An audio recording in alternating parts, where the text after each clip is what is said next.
Olá, o programa Movimento Político está no ar e entrevistando dessa vez o secretário da Fazenda de Vitória, o homem que tem a chave do cofre, Aridelmo Teixeira. Seja bem-vindo, professor. Obrigado, Alexandre. Obrigado àqueles que estão nos ouvindo. Será um prazer estar aqui conversando com vocês. Prazer todo nosso. O senhor é um case de sucesso, né? E eu gostaria que o senhor começasse contando o princípio desse sucesso até chegar à Secretaria da Fazenda de forma sucinta, para levantar a bola para esse bate-papo.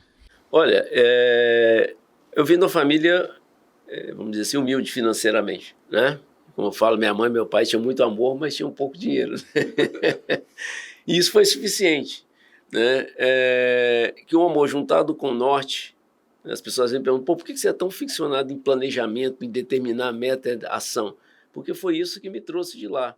Então, eles tinham uma determinação, tinham pouco dinheiro, mas tinham uma visão. Olha, para você ser alguém no mundo, você tem que estudar. Aí minha mãe, toda vez que toda criança tenta, né, sair.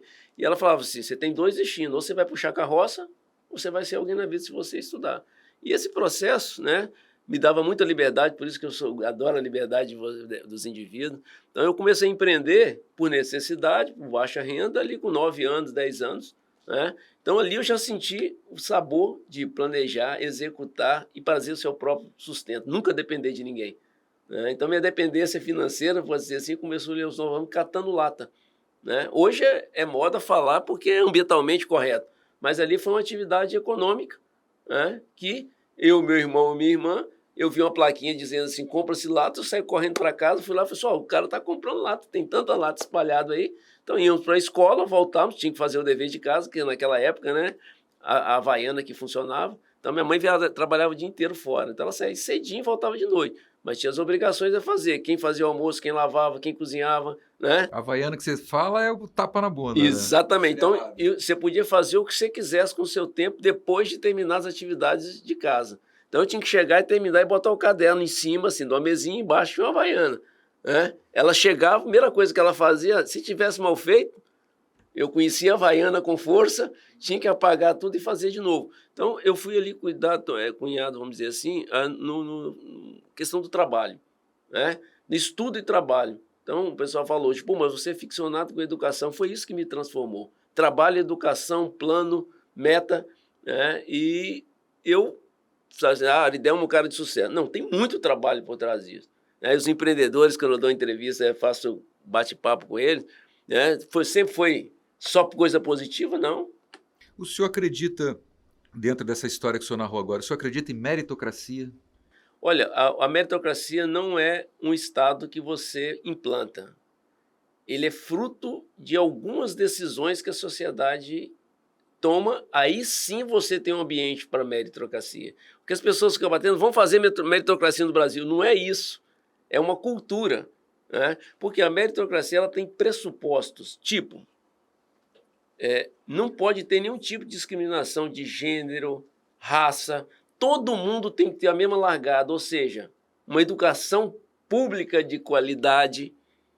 Nós temos educação pública de qualidade? Não. Portanto, se importar uma metodologia dessa, sem os fundamentos culturais da sociedade, ela vai se dar um fracasso. Então, ela é mais usada nos países que têm muita dispersão como manutenção do status quo do que uma saída.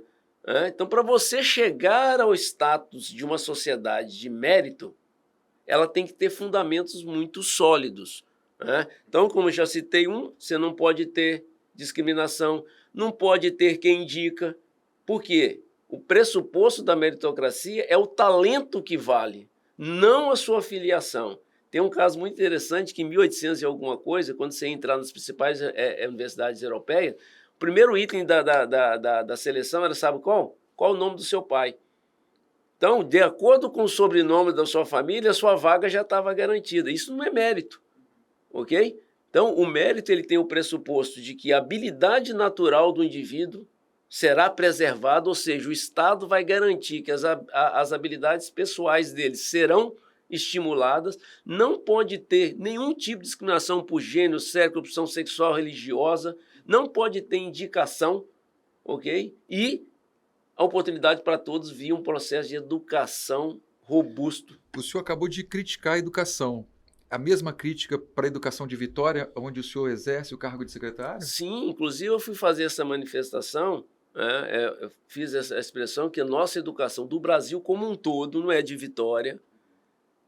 A educação pública é de baixa qualidade. Não é o Aridelmo que está falando, é o relatório do MEC.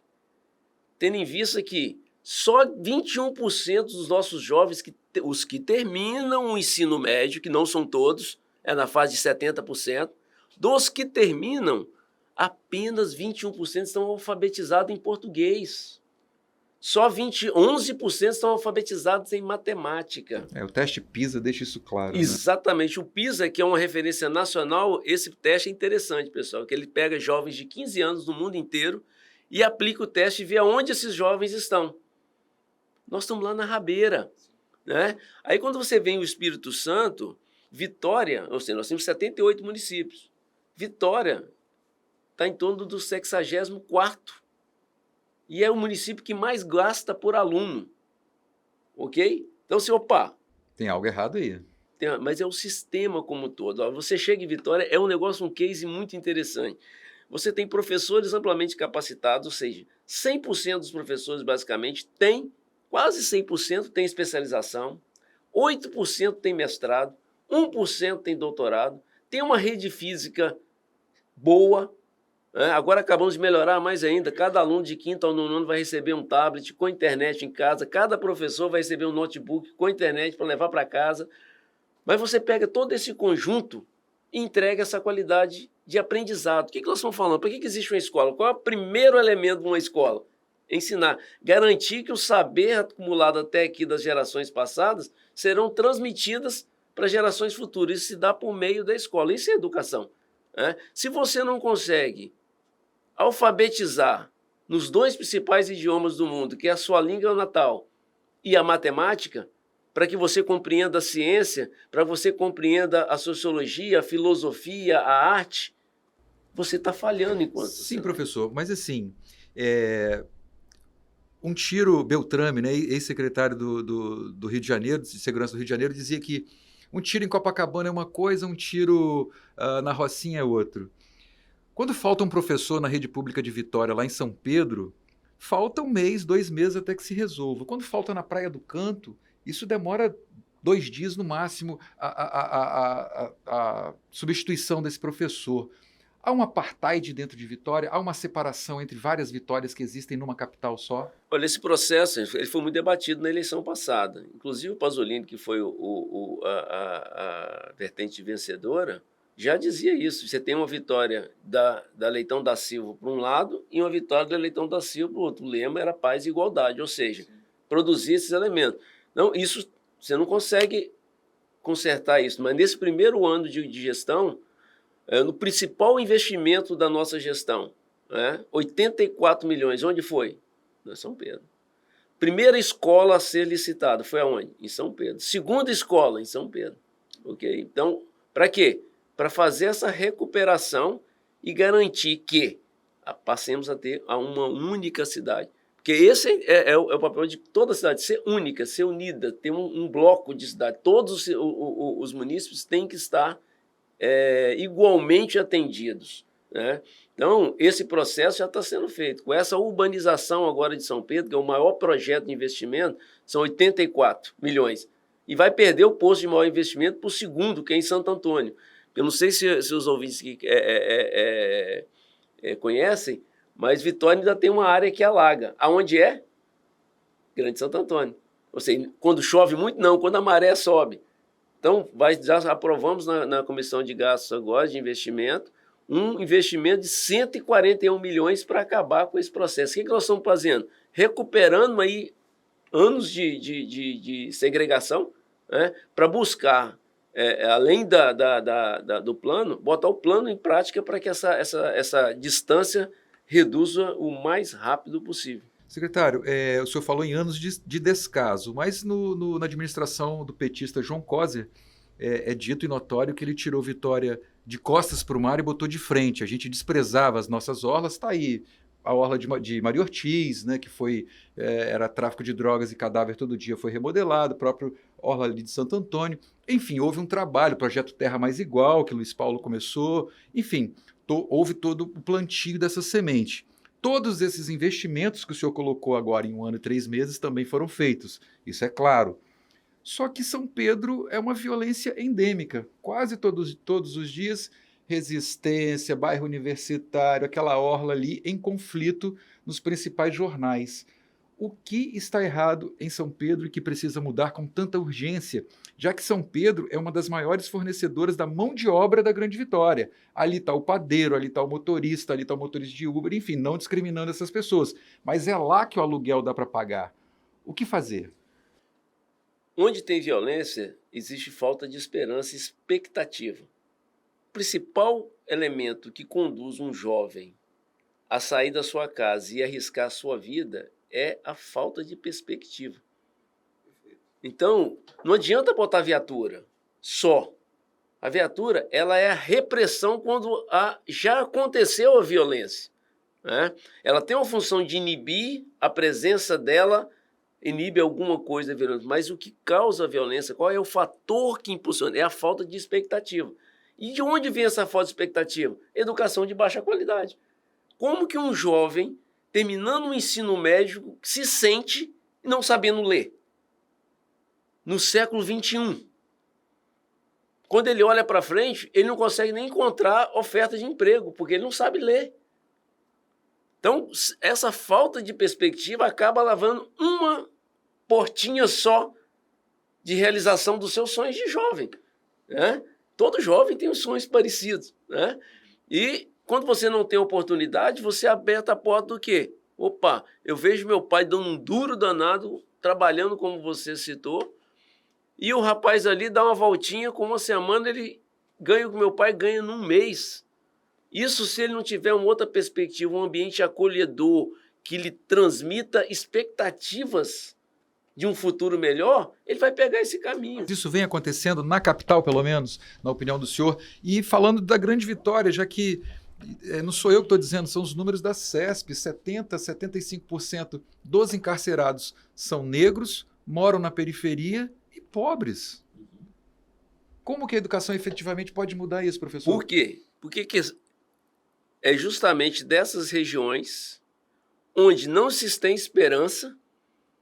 E onde estão esses jovens? Geralmente na periferia. Então, o que nós temos que fazer? Levar serviços em massa, serviços que façam com que esses jovens, que isso você olha aí quando está 17, 18 anos, isso começa lá com 6, 7, 8 anos. O sentimento de frustração, da incapacidade de conseguir visualizar um futuro melhor para ele, é que vai fechando as portas e só sobra a do crime, né? Não são todos? Não. Mas é uma parcela significativa e é uma perda para a sociedade. Um jovem de 17, 18 anos morto em conflito é uma perda irreparável para uma sociedade, né? Então, você percebe, quando esses fatores estão nessas áreas menos favorecidas, é dali que sai as chacinas, é ali que saem os confrontos, é ali que sai a violência maior. Portanto, os países que já se resolveram isso, resolveram com um conjunto de ações, ok? Você tem que ter assistência social para o hoje, educação de qualidade para o amanhã, ok? E aqueles que já estão em conflito, repressão. Agora, hoje, eu digo, o crime organizado, ou seja, o tráfico de droga, é um crime organizado. Então, ele tem uma área de RH. Sim. Então, ele tem uma estrutura para capturar o nosso jovem. Tem uma lista de uma fila de espera. Quando pega um desse e prende, o outro imediatamente acende. Então, assim, o que nós estamos fazendo? Uma fábrica de prender gente. Agora, professor, uma dessas maiores fábricas, me desculpe, não é a comunidade toda, mas é uma comunidade sitiada, que é o bairro da Penha. Fica, o quê? 800 metros do quartel, a inteligência do militar do Espírito Santo. Tem algo errado aí, não, professor? Tem. Você for lá, olha o ambiente escolar, como você está gerando expectativa de futuro melhor para aquele jovem. Há um sucateamento dessa escola? Sim, eu não digo sucamento, não é nem físico, ok? É de expectativa de uma escola. O que acontece? Eu fiz uma pesquisa há uns 10 anos atrás eu entrevistei todos os pais de Vitória, alunos e professores. Só os professores acharam que a educação era ruim. Tinha uma cor verde, vermelha e amarela. Os funcionários, pais e alunos, a escola saiu verde. Porque no conceito de quem está chegando, boa parte dessa sociedade, né, que você se referiu, essas comunidades, os pais tiveram baixa escolaridade. Então, na época, ele não tinha nada. Hoje, a escola, para ele, uma escola boa tem uniforme, tem merenda, tem livro. E abrigo, né? E o abrigo para ficar o filho seguro enquanto ela trabalha, a escola, para ela, é perfeita. Só que, nesse mundo globalizado que nós vivemos, a competência, ou seja, o conhecimento, é que é a moeda de troca. Há 200 anos atrás, nossa força física, né, era hoje, essa geração que está na escola hoje, é o conhecimento que ela vai vender. Só que o Estado, né, não vem evoluindo nessa direção. Por isso que falta perspectiva para esse jovem. Então, essas comunidades, nós temos que fazer choque nelas de quê? De esperança, choque de expectativa de vida. Mas, professor, esse discurso já não tem mais de 50 anos, mais de 100 anos que a gente tem o mesmo discurso e ele não vai para frente, as desigualdades só aumentam? Por isso que eu estou me colocando à disposição. Eu não sou político tradicional, quero virar um político diferente, um político novo, que faça isso acontecer. O senhor é pré-candidato ao governo do Estado? Isso. Por exemplo, na Prefeitura de Vitória, no primeiro ano de governo, nós investimos 126 milhões. 81 milhões foi na educação. Para esse ano, 60%, 70% de investimentos vão ser feitos na educação. Educação tem que ser um plano de governo. Ele tem que ser um plano de Estado, não pode ser um plano de governo. Para você reverter um ciclo desse, são 20, 25 anos de investimento consecutivo. Pega lá, Paulo Artung, fez a Escola Viva, fez o instrumento, com a primeira escola, que foi de São Pedro, com 3 anos era a melhor escala. O que fez o outro governo? Chegou, destruiu tudo que tinha. O senhor está falando de continuidade, então. Exatamente. Quando você pega todos os países que eram similares ao Brasil e venceram a barreira da desigualdade, o fizeram pela educação de qualidade. E não pode ser programa de governo, tem que ser programa de Estado. Ou seja, se um novo governante chegou e vai destruir, ele tem, os agentes públicos têm que intervir, ok? Porque senão você não consegue fazer, fica voo de galinha. Você sai, aí o outro chega, não, muda tudo. Não mudaram o nome. Não pode ser chamado de Escola Viva porque era do governo anterior. Aí muda o nome. Aí tem lá controle de metas. Eu não gosto de controle de metas. Tira o controle de metas. O que acontece? A coisa não anda. Ok? Mas assim, atrás dessa coisa não anda, não tem só uma administração. Você tem uma sociedade, muitas vezes, elitista, que limita as ações do prefeito. Você tem uma Câmara, no caso da atual, mais centrada e à direita, preconceituosa, querendo quebrar benefícios e legislações já adquiridas pelas minorias. Então, quer dizer, você tem um conflito social muito grande em torno de uma administração. Como romper isso? Primeiro, na área que o senhor está agora, que é municipal, e depois na área que o senhor aspira, que é a estadual, que é muito mais ampla, né? Você está coberto de razão. Por isso que é um projeto de longo prazo. Convencer é com exemplo, né? Eu tive semana passada uma reunião com o sindicato dos professores. Porque vocês estão destruindo a educação de Vitória. Bom, vamos lá. Pega os últimos 8 anos, quanto foi investido de recurso próprio na educação. Com 1 ano, nós fizemos mais do que os últimos 6 anos. Ok? Opa! Como é que eu vou estar destruindo se eu estou botando recurso dentro da escola?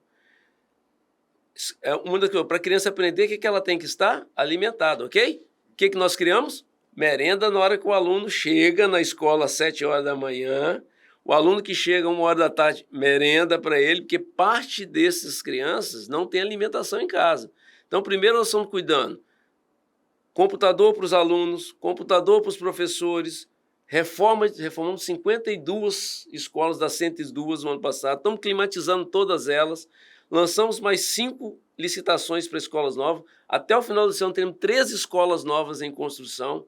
Ou seja, nós reorganizamos a matriz curricular. Okay? Então, estamos fazendo a base dessa mudança. ok? Então, quando você mostra esse tipo de comportamento, no primeiro momento, o que está acontecendo? Você já tinha feudos, esse espaço estava todo loteado. Você começa a mexer com direitos adquiridos, nem sempre lícitos, mas são direitos dentro da composição, e essas pessoas reagem. Mas o benefício desse processo, ele começa a transportar, aí você tem que trazer a sociedade para dentro. Não pode ser um programa de governo, aí que entra o processo. Você tem que trazer a sociedade para dentro para que a sociedade não permita que numa mudança de governo aconteça esse desmonte. Então, é um projeto de sociedade. Eu sempre digo o seguinte, no dia que os nossos pais, ou seja, os pais das nossas crianças, estiverem vestindo a camisa da escola do filho dele, como ele veste a camisa da seleção brasileira para assistir o jogo, nós começamos a virar o jogo. Então, enquanto governante, nós temos que atrair a família para dentro da escola. A família é uma parcela importantíssima. A família que eu estou dizendo aqui são os responsáveis pela criança, sem uma estrutura única, né? Essa família tem que estar dentro da escola. Os estudos, só o fato do pai ou a mãe ou o responsável todo dia repassar o caderninho da criança, você pode aumentar em 20% o aprendizado dela, só esse ato, coisa de 5, 10 minutos todo dia. Então você tem que trazer os pais para dentro da escola. Ao município, ao estado, tem que ter uma boa estrutura curricular, tem que ter professor treinado, tem que ter professor à disposição, né? Estrutura física e um bom projeto político-pedagógico. Pasolini e sua equipe entregam isso ao final de 2024? Com certeza. Em 4 anos? Não tenho dúvida. O senhor falou em 25, em 4 dá para Então, fazer parte do trabalho? 4 anos é a base, ok? Então, como foi na Escola Viva? Nós implementamos a primeira escola com 6 meses de governo do Paulo, né? Uma fusão de sociedade. Quem financiou e pagou os custos, sabe quem foi? Iniciativa privada. O senhor é defensor o senhor é da iniciativa privada, né? O senhor é defensor das PPPs? Isso ali não foi uma PPP, não, foi doação, ok? Nós pegamos o recurso, contratamos o projeto, treinamos os professores, ok? Quem comandou, quem pilotou foi a SEDU. Nós só facilitamos o processo. E é o projeto que eu acredito. Você não vai fazer uma educação pública de qualidade se a sociedade toda não comprar. Ok? Essa questão de... Você vai na Europa, escola privada é a minoria. Por que você abre um espaço enorme? Porque a educação pública é ruim. Mas, professor, desculpe interromper. Os governos do PT, Dilma e Lula, trouxeram em 13 anos coisa de 17, 18 IFES para o Estado, né? Eram 4 ou 5, mais que dobraram, quadruplicaram. O senhor vê um impacto positivo na abertura dessas unidades ou pouco mudou? Olha, legal sua pergunta. Eu sou sempre mais favorável a uma escola a mais que uma escola a menos, né? Agora, quando você olha se está sendo feito da forma economicamente melhor, se você for lá, todas as vagas estão sendo preenchidas, qual o nível de ociosidade que você tem? A velocidade está adequada da abertura dos IFES? Que às vezes o cara faz politicamente número, abrimos 21, 100% das vagas dos professores estão ocupadas, os custos todos estão lá, as vagas estão sendo todas preenchidas? Recentemente, 2 deputados federais defenderam exatamente isso, o desmembrar aí da UFES, né, dos campos Alegre e Jerônimo Monteiro, se eu não me engano. O senhor defende isso? Desmembramento administrativo financeiro? Olha, dá uma opinião dessa, vindo de 2 políticos, eu já levarei suspeita. Ok? Isso é uma questão técnica. O senhor não quer ser político? Sim, mas do político tradicional. Ok? Que estão mais preocupados em desmembrar para ter mais reitor para indicar, para ter mais gente para dar, do que procurando eficiência. Ok? Então, a primeira coisa que tem que fazer é olhar a eficiência. É isso que difere o senhor do político tradicional, como o senhor coloca, o senhor é um técnico? Eu sou técnico com sensibilidade política e sensibilidade social. Ou seja, a minha visão, como eu venho de uma família, vamos dizer assim, com baixo poder econômico, eu sei exatamente como que isso funciona. Se você der as condições, se você criar o ambiente, o filho da Dona Maria ele vai ter um bom lugar na vida dele. Mesmo com tiroteio, mesmo com esgoto na porta, mesmo com ônibus lotado? O lugar que eu vivia era assim, ok? Então, por que tem tiroteio? Por que tem ônibus lotado? Aí falta aquele conjunto. Não é só viatura, não é só PM que vai resolver o problema, não é só a Polícia Civil que vai resolver o problema, não é só o Judiciário, é um conjunto de ação. Então, por que a criança está na rua? Você vai lá no IASES hoje. A maioria dos jovens que lá estão abandonaram a escola na 5ª, 6ª, 7ª série. Então, uma medida para você evitar que ele pare lá é toda vez que ele faltou o primeiro dia de aula, o Estado tem que ter um aparato para ir lá e suportar aquela família e trazer a criança de volta. Agora, professor, os últimos 20 anos, completa agora em dezembro, os últimos 20 anos o Espírito Santo teve apenas 2 governantes. E o senhor falou que o prazo é esse, 20, 25 anos. Então, os 2 últimos governantes não fizeram o dever de casa.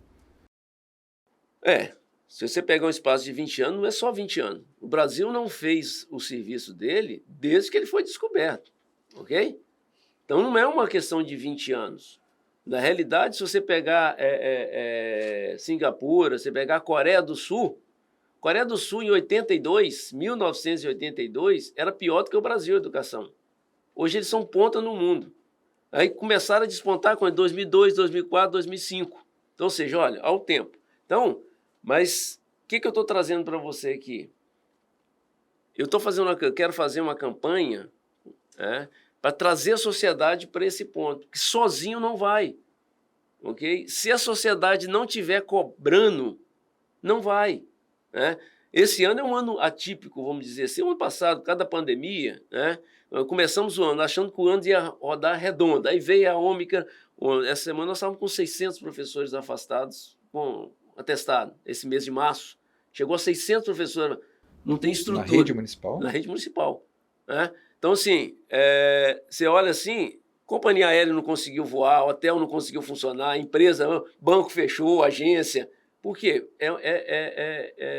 Vamos dizer assim, uma coisa fora do padrão. Então, mas assim, hoje mesmo vai ser anunciado, vamos admitir mais 200 novos professores agora do último concurso. Já fizemos 100 chamados, porque como está faltando, nós estamos abrindo as vagas para suprir. Mas todas as escolas, isso é no Brasil inteiro, está com problema de suprir. Quando é um momento pontual, um momento emergencial, não é o problema da educação. Ele gera um problema momentâneo, mas é passível de ser corrigido. O problema nosso é estrutural.